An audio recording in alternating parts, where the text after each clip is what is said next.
Hi everyone, my name is Jarah and I am the 6th grade science teacher at Blue Oak Middle School. I also teach 6th grade math, but since it's Earth Day, I'm focusing on my science side.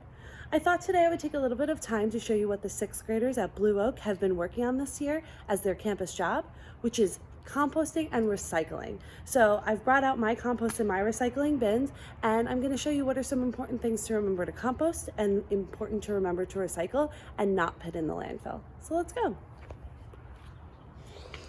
So as you can see here, I have my recycling bin and my compost. I also have my compost from in the house and my recycling bin from in the house. So let's start with compost.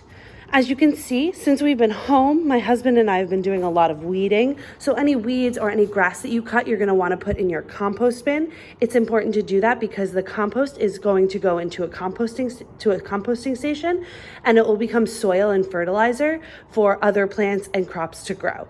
So make sure anything that you cut outside, you put into your compost.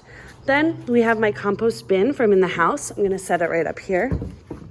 And as you can see on the front, it gives you a good description of what you should be composting, but I'm going to talk about what's inside mine first. As you can see, I started with a compostable bag. You don't want to put plastic in there because plastic is not compostable. And inside we have things like used paper towels are really important to compost. Also, we have some rinds from an orange. So if you peel them off your orange or your clementine, this is actually clementine, you put them in there. And then also it's important, eggshells. So eggshells will go in here. So basically, if you look at the front, any food products, leftover food, you're going to put in there, and any paper products or to-go tins, coffee filters, tea bags, you're going to want to put in there, as well as paper towels. One cool thing that we learned is if you have really small scraps of paper, you're going to want to put them in there too, because they are not going to be caught on the recycling bin conveyor belt. So that is what you're going to be composting. It's also important to think about if you have a yogurt container and you have yogurt inside it, you're going to want to pour the yogurt into the compost bin and then rinse out and recycle the plastic. So that's what you're going to want to focus on for composting.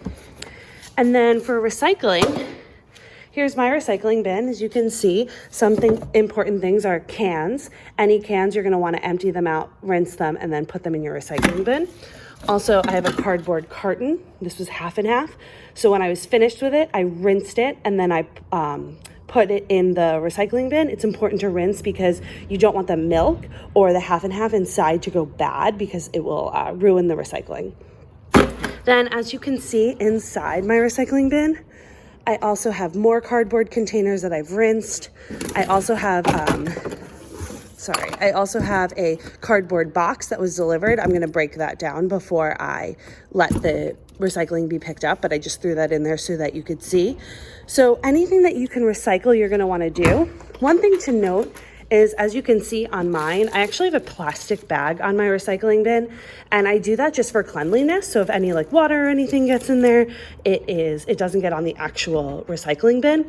But you don't want to put this plastic bag inside the recycling bin, because soft plastics like plastic bags, Ziploc bags, garbage bags, even chip containers like chip bags, they are not recyclable. So you're not going to want to you put those into the recycling. Those would go into the landfill. So that is something that you can do.